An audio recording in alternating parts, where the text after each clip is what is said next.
G'day everyone, Glenn from Sequential Automotive and Auto Electrical again here for another edition of Scoping and Probing. Today we've got a Nissan Navara D22 2005 model with a problem of a crank and no start.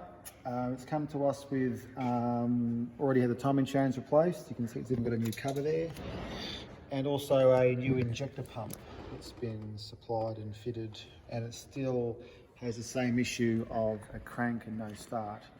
Interestingly enough though, if you do spray brake clean or some aerostart in the intake, it does actually start and run, and it'll be fine until you turn it off and go to restart it again. I've actually already know what's wrong with this thing, but it's this car, but it's one of those ones we get probably most calls for on the forum, and that is starter motor generating interference with the sensor, which prevents it from starting due to electrical interference.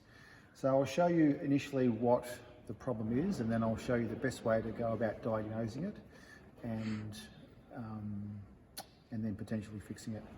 So what I've got here is on channel B on the blue scope is a back probe pin into the crank angle sensor, and on our main battery harness I'm going to put our cranking current clamp over the positive terminal to measure the cranking amps from the starter motor,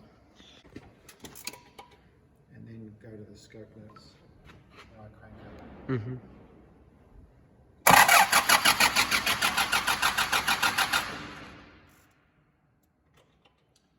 Okay, so I'll just rewind this.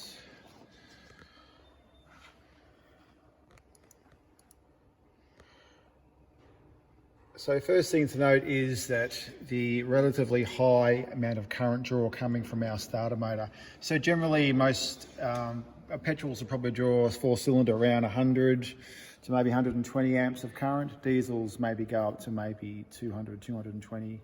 But as you can see, this here is peaking probably close to 400 there on this high peak, and low down to 100 and 110. So straight away, you could probably hear it as well. It was making an unusual noise, or a high pitched noise, and that's mainly because the starter motor is drawing so much current.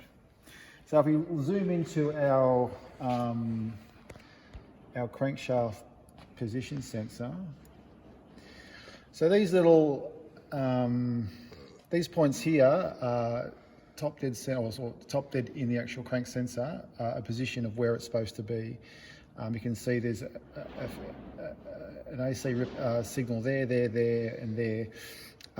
What you've got here in the middle is a lot of hash, and that hash is directly proportional to the amount of hash coming out of the starter motor. So this is interference caused by back EMF generated because there is so much current going through the starter motor, and that puts current back into the whole system, and it's actually reading that, and that back EMF, electromotive force, is counterintuitive to that sensor being read by the computer, and therefore knowing when to start the injection process. So if we just go back to see what perhaps it should look like. So these green peaks and troughs are the current draw coming from the starter motor. Obviously the peaks are when it comes up to compression.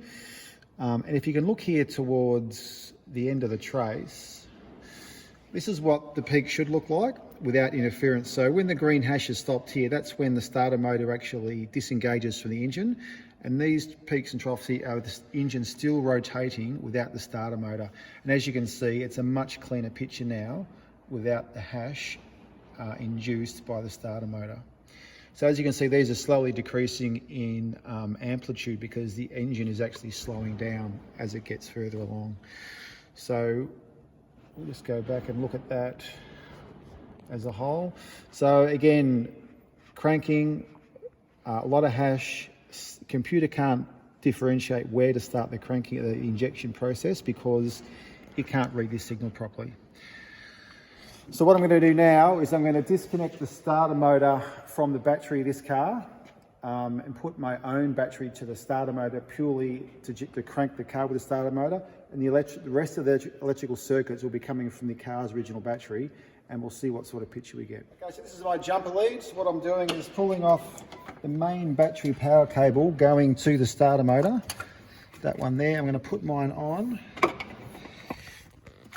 I can just get a bit of light down there.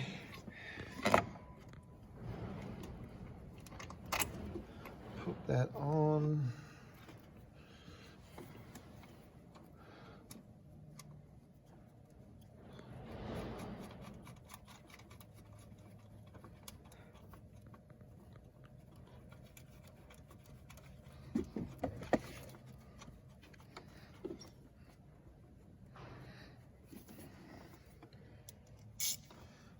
Just do that up a little bit tight so it's got a good connection, given the fact that it's drawing nearly 400 amps.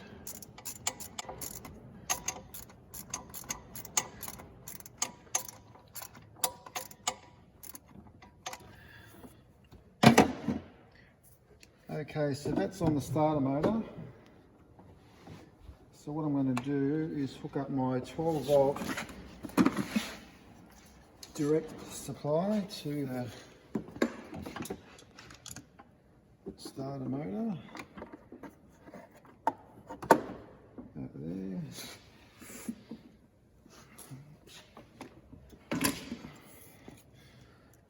Black one to earth. Put it there.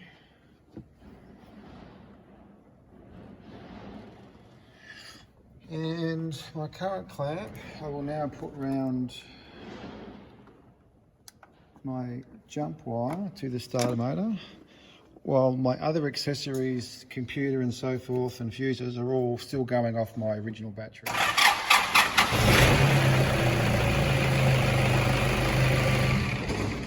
Okay, as you can see, that actually started.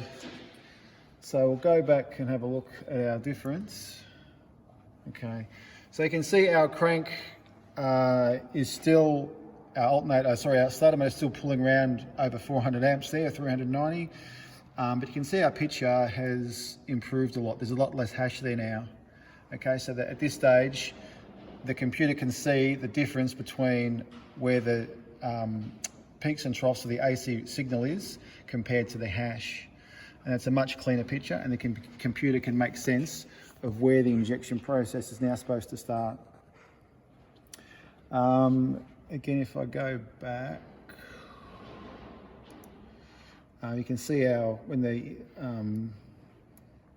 the car starts to run, you can see that the AC ripples, the AC signals are much broader and cleaner. So what I'll do now is, now that I know that starter motor is causing, the high EMF caused by that starter motor is causing our problem, I'll get a new starter motor, put it in, and we'll measure the cranking amps of that starter motor. G'day, welcome back. We've got the new starter motor in and ready to test. So I've got a brand new original Hitachi starter motor down there, all bolted in, and we've still got it hooked up to our crank sensor and our current clamp over the battery. However, I have disconnected the injector pump because this, of course, now starts and runs, so I don't get much time to, I only get a great deal of time to crank it before it shows up, starts running. So I've disconnected the fuel pump while I crank it and see how we go. Just start that.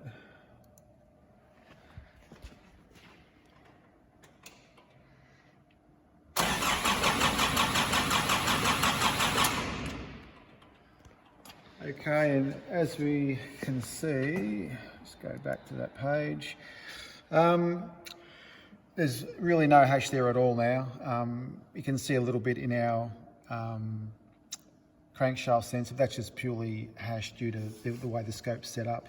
If I put a clear on that, it'll be fine. So if you look at our, the current draw is still higher than I thought it would be. It's around 300 amps. But as you can see, there's no hash, there's no binding up of the armature to stator, and therefore causing that hash. And the pictures, the peaks and troughs of the AC inductive sensor are much more prominent.